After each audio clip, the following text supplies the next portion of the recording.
সব সমস্যার সুফল মেলে। যে কোনো সমস্যার সঠিক জ্যোতিষ বিচার ও প্রতিকারের মাধ্যমে সমাধানে এক ও অনন্য মাতৃসাধক জ্যোতিষী শ্রী দেবরাজ শাস্ত্রী। তার মহাশক্তি কবজে যে কোনো সমস্যার দ্রুত সমাধান করুন। মাতৃসাধক জ্যোতিষী শ্রী দেবরাজ শাস্ত্রী। নমস্কার। যারা দীর্ঘদিন ধরে ওয়েট করে আছেন যে একটু স্যারের সঙ্গে কথা বলা যাবে না, স্যারের প্রোগ্রামটা শুনতে ভালোবাসেন, স্যারের সঙ্গে একটু কথা বলতে পারলে আরেকটু মনটা ভালো হয়ে যেত, তাদেরকে আজকে বঞ্চিত করব না। কারণ আজকে যারা মনে করছেন আমার সঙ্গে স্যারের সঙ্গে একটু সরাসরি কথা বলবেন, তাদের জন্য এই ফোন নাম্বার নিশ্চয়ই দেখতে পাচ্ছেন আপনারা। সেই ফোন নাম্বারে জলদি ফোন করতে আরম্ভ করুন। তা যেই বিষয়টা নিয়ে আজকে কথা বলবো, দেখুন বিষয় তো নিয়ে আমি বারবারই কথা বলি, কোনো না কোনো সমস্যা, কিন্তু যে বিষয়টা আজকে খুব জরুরি হয়ে দাঁড়িয়েছে সেটা হচ্ছে স্যার জ্যোতিষতন্ত্র আজকের তো সাবজেক্ট নয় স্যার, দীর্ঘ বছর মানে কয়েক হাজার বছরের সাবজেক্ট স্যার। আগের একটা অনেক মানুষকে আমি বলতে শুনেছি স্যার যে স্যার আমাদের 70 দশক 80 দশকে যেসব অ্যাস্ট্রোলজার তান্ত্রিকটা ছিল তারা হুবাহু যে কানেকশন ওয়াইজ বলতো সেগুলো কিন্তু আমাদের জীবনে অনেক কিছু ঘটনা একদম হুবাহু মিলে যেত স্যার। কিন্তু স্যার এখনকার এই জ্যোতিষ তান্ত্রিকদের মধ্যে এই ব্যাপারটা দেখতে পাই না কেন? এই যে প্রশ্নগুলো যখন আপনারা করেন তখন আমার মনে হয় যে তখনকার সময় দেখুন আগেকার দিনের লোকেদের মধ্যে খাঁটি জিনিসটা বেশি খেতে বলে তারা কিন্তু শক্তিমান ছিল, রোগ শোক ভোগ কম থাকতো, তারা পরিশ্রমী ছিল, খেতেও পারত। এখনকার দিনে কিন্তু খাবার পরিমাণটা কমে গেছে, রোগ ভোগে বেড়ে গেছে। যত দিনকে দিন যাচ্ছে আমরা কিন্তু ডেভেলপমেন্ট হচ্ছি না, আমরা নিজেকে আপডেট করছি বটে, কিন্তু আমরা কিন্তু প্রকৃত ডেভেলপমেন্ট হচ্ছি না। এই জায়গাগুলো কাকে বুঝতে হবে। কেন 70-80 দশকে জ্যোতিষরা মেলাতে পারত, তা এখনকার জ্যোতিষতান্ত্রিকদের মধ্যে সেই ক্ষমতাটা নেই কেন? তারা সেই জিনিসটা মেলায় না কেন? তারা অতীত বলে না কেন? তারা বর্তমান কথাটা নিয়ে আলোচনা করে না কেন? তারা শুধু ভবিষ্যৎ দেখায় কেন? আমাদের আগেকার স্যার লোকেরা যে প্রেডিকশনটা করতো, আমি অনেক বয়স্ক মানুষের কাছে এই কথাগুলো শুনেছি স্যার, তারা 70 দশক 80 দশকে যেসব জ্যোতিষতান্ত্রিকরা যারা ছিলেন তারা সেই কথাগুলো বলে দিত, আপনার জীবনে এই ঘটনা ঘটেছে, এই জিনিস ঘটেছে, এই জিনিস ঘটেছে, তারপরে এই জিনিসগুলো আপনার জীবনে ঘটতে চলেছে। আমরা সেগুলো মিলিয়ে দেখেছি, হ্যাঁ স্যার ওই টাইমে আমাদের জীবনে ঘটেছে ওইগুলো। এতটা কনফিডেন্স তাদের মধ্যে ছিল, শিক্ষার জায়গা ছিল প্রকৃতভাবে। তখন জ্যোতিষটা সম্মানের জায়গা ছিল, যখন জ্যোতিষটা কার্যকারিতার জায়গা ছিল, তন্ত্রটা সম্মানের জায়গা ছিল। তখনকার সময় একটা জ্যোতিষতান্ত্রিকের কাছে গেলে লোকে সম্মান দিয়ে কথা বলতো, এখন আর সেটা হয় না। কারণ এখন জ্যোতিষতান্ত্রিকটা বিজনেসে পরিণত হয়ে গেছে। তফাৎটা এখানে। আজকে আপনাদের ক্লিয়ার করাতে পারলাম।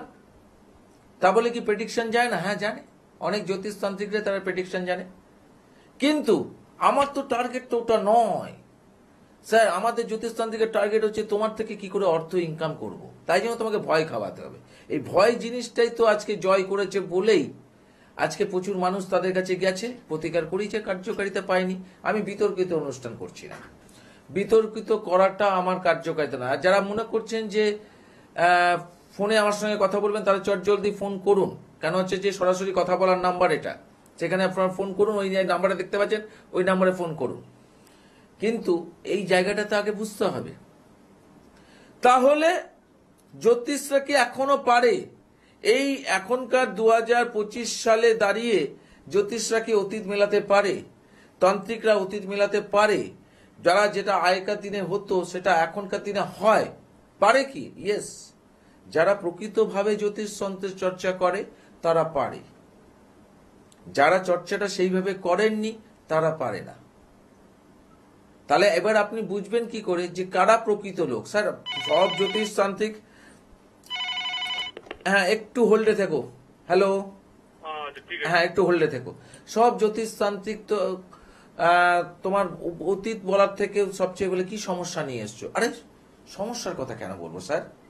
সেগুলো তো আপনি আমাকে বলবেন। আমার সমস্যার কথা আপনি যদি আমার সবকিছু আগে দেখতে পান ভবিষ্যতে এই ঘটবে, এই জিনিস আছে, তাহলে আপনি কেন সমস্যার কথা বলতে পারবেন না? এই প্রশ্নগুলো আপনারা করেন না কেন কোনো জ্যোতিষতান্ত্রিকদের?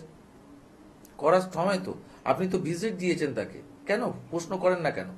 আমি তো আমার ক্লায়েন্টদের বলি যে আপনার কিছু বলবেন না কেন? এই অভ্যাসটা তো আপনাদের আছে। আপনারা তো কোনো জ্যোতিষতান্ত্রিকের কাছে গিয়ে আগেই উগলে দেন। কি সমস্যা? মেয়ের বিয়ের ব্যাপার নিয়ে এসছি। বিয়ে কি হয়ে গেছে? না, বিয়ে হচ্ছে না, বারবার বাধাপ্রাপ্ত হচ্ছে।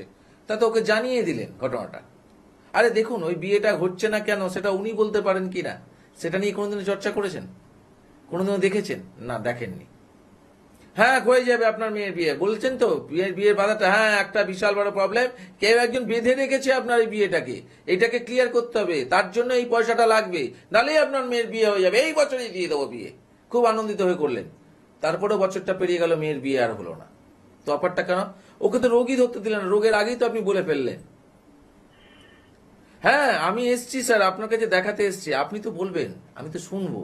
আপনি আমার সমস্যাটা বলতে পারেন কিনা সেটা দেখি আগে, অতীতটা পরে বলবেন।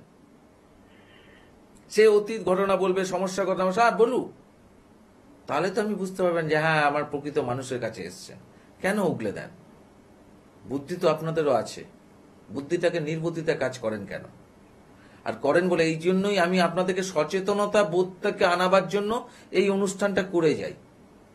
আমি আমার ক্ষেত্রে বলছি, আমি কাউকে জিজ্ঞেস করি না কি সমস্যা নিয়েছেন, সমস্যা আমি বলবো, শুনবেন আপনি সব, তারপর বর্তমান কি চলছে সেটা বলবো আমি, শুনবেন আপনি, তারপরে রিকভার করার পর কিভাবে আপনার জীবনে পাবেন সেটাও পাবেন। তাই জন্য রেজাল্ট পায়। দেবরাজ শাস্ত্রীর কাছে তো মুখ দেখে কেউ রেজাল্ট পায়নি। দেবরাজ শাস্ত্রীর কনফিডেন্স চিন্তা করে মানুষজন আসে, যে ওনার ভিতরে এত জ্যোতিষতান্ত্রিকের প্রোগ্রাম সকাল থেকে রাত অবধি বিভিন্ন চ্যানেলে চলে, কিন্তু এই অতগুলোর মধ্যে একমাত্র দেবরাজ শাস্ত্রী যে কনফিডেন্সলি বলে যে আপনি এসছেন, আপনি কিছু বলবেন না, কারোর মধ্যে এই ক্ষমতাটাই দেখলাম না। সবাই বলে যে উল্টো, কি সমস্যা নিয়ে এসছেন? তখন বলি স্যার পড়াশোনার বিষয় নিয়ে এসছি, ছেলে পড়তে চায় না, তাই জন্য। হ্যাঁ দেখতে পাচ্ছি, এটা তো এইরকম প্রবলেম হচ্ছে, মনে পড়ছে না, এগুলো হচ্ছে না, এইসব বলে দিল। বলে হ্যাঁ হ্যাঁ হ্যাঁ, আপনারা ঘাড় নাড়তে আরম্ভ করলেন, হয়ে যাবে। আপনার ছেলের এত পার্সেন্টেজ, কত পার্সেন্টেজ চান? এত পার্সেন্টেজ হলে তো খুব ভালো, এখন করে দেব, সেই ব্যবস্থাও করে দেব, এত টাকা লাগবে। করেছেন, রেজাল্ট জিরো। অনেক তো হলো। এবার যদি ভাবেন যে না আর জ্যোতিষ বা তান্ত্রিকের কাছে যাব না, সব ফ্রড, সব বাজে, ভালো কথা চিন্তা করলেন। নিজেরা চেষ্টা করে দেখুন না পারেন কিনা। হ্যাঁ, তার আগে একজন কথা বলিনি, আমি আসছি এই কথাতে। হ্যালো, হ্যাঁ, অনেকক্ষণ ধরে আপনি ওয়েট করছেন, তার জন্য খুব অশেষ অশেষ অশেষ ভাবে আমার থেকে আন্তরিকতা ধন্যবাদ। কার বিষয় নিয়ে জানবে? তোমার বিষয় নিয়ে যাও। কোথা থেকে ফোন করছো? বারাসাত থেকে। কি নাম? প্রীতম চ্যাটার্জি। প্রোগ্রাম দেখা হয় আমার? বহুদিন ধরে দেখো। প্রোগ্রামটা কেমন লাগে? খুবই ভালো লাগে। আচ্ছা, প্রোগ্রামটার মধ্যে সব জ্যোতিষতান্ত্রিকের যে প্রোগ্রাম হয় তার থেকে মনে হয় না যে আমার প্রোগ্রামটা একটু হলেও আলাদা? একদম আলাদা। কেন, আমি বাস্তব কথা বলি। তা তোমার কি মনে হয় যে মাঝে মধ্যে লাইভে যখন আমি এরকম ভাবে মিলিয়ে দিই, তোমার ভিতরে কনফিউশন হয় না যে স্যার কিভাবে বলে দেয় এদের ব্যাপারে? অবাক হয়ে যায় তো। আজকে তোমার বিষয় নিয়ে তুমি আজকে লাইভে এসছো, তোমার বিষয় নিয়ে আমি কথা বলবো, তুমি আজকে নিজেকে নিজে মেলা, তারপরে তোমার সঙ্গে আমি কথা বলছি। আচ্ছা, প্রীতম বললে কি বলে? প্রীতম চ্যাটার্জি। বয়সটা এখন কত চলছে তোমার? বয়স হচ্ছে স্যার এখন 34। 3 আর 4, প্রীতম চ্যাটার্জি। আচ্ছা, আমার তোমাকে যদি বলি 1 থেকে 249 মধ্যে একটা নাম্বার বলতে, এই মুহূর্তে চট করে তোমার কি নাম্বারটা মনে পড়ছে বলো সেটা? হ্যাঁ, 33 মানে 3 3 6 6 আর 4 9 10 11 12 13 14 14 6 5। জীবনে তো লোকের জন্য অনেক কিছু করলে, নাম তো পেলে না, পেলে বদনাম। আরেকটা কথা বলে দিই, সেটা হচ্ছে তোমার জীবনে অনেক কিছু জিনিস কিন্তু মুখের সামনে এসে কেটে যাবে, একদম কেটে যাবে। এই কাটার মূলে শত্রুতা। তুমি লোকের জন্য ভালো করো, কিন্তু সেই ভালোটা কারোর কাছে সহ্য হয় না। শত্রুতার এফেক্টে তুমি পড়ে আছো, তাই তোমার ডেভেলপমেন্ট হওয়া জিনিসটার মাঝখানে গিয়ে কেটে যায়। ইয়েস আর নো? ইয়েস স্যার, এটা বহুবার হয়েছে স্যার। বহুবার হয়েছে। আর 99% আমার কনফিডেন্স এটা হয়ে যাবে। হ্যাঁ, কনফিডেন্স থাকার সত্ত্বেও হয়েছে, এটা বাধাপ্রাপ্ত হচ্ছে শত্রু দ্বারা। তুমি নিজেকে বাধাপ্রাপ্ত হয়ে আছো। ফার্স্ট, এটা শত্রুর ক্রিয়া করানো ব্যাপার আছে, এখানে ইন্ডিকেশন পাচ্ছি। আরেকটা জিনিস যেটা তুমি আমাকে নিয়ে ফোন করেছো, সেটা হচ্ছে স্যার 34 হলো, কাজকর্ম তো স্যার করছি, কিন্তু যেভাবে ডেভেলপমেন্ট পাওয়া উচিত সেটা এখনো পর্যন্ত আমি পাইনি। আদৌ সেটা পাবো না পেলে কবে নাগাদ পাবো, এইটা নিয়ে তোমার মেইন প্রশ্ন, যেটার জন্য তুমি আমাকে ফোন করেছো। মানে এখনো আমি কাজ বাজ করছি, ঠিকই বলেছেন স্যার, আমি কাজ বাজ করি, কোনোভাবে যে আমার যেটা হওয়া উচিত সেটা আমার হচ্ছেই না। এইটা তোমার কানেকশনে আছে, তুমি ডেভেলপমেন্ট পাবেই, লিখে রাখো। কিন্তু এই ডেভেলপমেন্ট পেতে যে জায়গাটা প্রয়োজন সেটা হচ্ছে ভাগ্য। এই ভাগ্য জায়গাটা তোমার ডেভেলপমেন্টের জায়গাটা অবস্ট্রাকেল বা বাধা হয়ে দাঁড়িয়েছে। এটা শুধু জ্যোতিষ মতে নয়, এটা তন্ত্র মতেও কিছু ক্রিয়া করানোর জন্য, তুমি সেই এফেক্টে পড়ার জন্য। আচ্ছা, তুমি একটা কথা আমাকে ছোট্ট করে বলো তো কি, যেটা হচ্ছে